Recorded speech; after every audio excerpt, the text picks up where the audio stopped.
ایسے عجیب و غریب سوچے ہیں. اب وہ شب برات آئی نا، اور شب برات کے خلاف بھی بیچارے وہ داغ رہے ہوتے ہیں جو بھی واٹس ایپ پر تحریریں ہو رہی ہے. پہلے کتابوں میں، پمفلیٹوں میں، تقریروں میں کرتے تھے، اب یہ ایک ذریعہ یہ مل گیا تو لوگوں کو کنفیوز کرتے ہوتے ہیں. یار شب برات کو یہ بتائیں ہم غلط کیا کرتے ہیں؟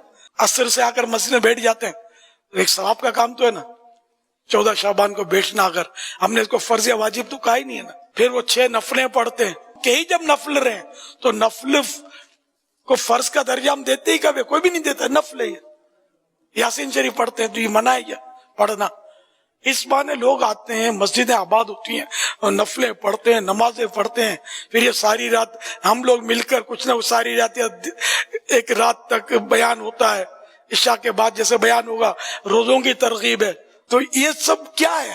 ان لوگوں کو عبادت کروائی جا رہی ہے، اب اس کی مخالفت کرتے ہیں. تم کو نہیں بھی کر رہی عبادت تو کسی کو کیوں روکتے ہو؟ کل تک جو کرتا تھا، ہو سکتا ہے تمہارا یہ ٹیکسٹ میسج یا تمہارا یہ واٹس ایپ سن کر وہ بیچارہ عبادت چھوڑ دے. یہ کتنا بڑا نقصان کی بات ہے.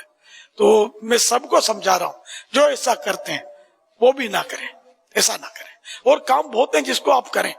لوگوں سے شرابیں چھڑوائیں، سود چھڑوائیں.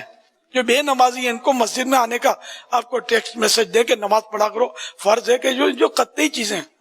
اب آپ شب برات کے پیچھے لگ جاتے ہیں تو کبھی شب معراج کے پیچھے لگ جاتے ہیں، اس کو بھی نہیں مانتے نہ ماننے والے. کبھی 11ویں شریف کے خلاف وہ شروع ہو جاتے ہیں، تو کبھی 12ویں شریف آتی ہے تو پتہ نہیں ان کو کیا ہو جاتا ہے، اس پہ وہ شور مچانا شروع کر دیتے ہیں. تو یہ نصیب اپنا اپنا ہے. اللہ کا کرم ہے کہ یہ ساری راتیں جو ہیں جن کو مسلمان صدیوں سے مناتے آ رہے ہیں ہماری سمجھ میں آتی ہیں. اللہ کریم اس سمجھ سے ہمیں دور رکھے جس سمجھ میں یہ باتیں سمجھ میں نہیں آتی. اللہ سب کو سمجھ دے. اللہ کرے دل میں اتر جائے میری بات.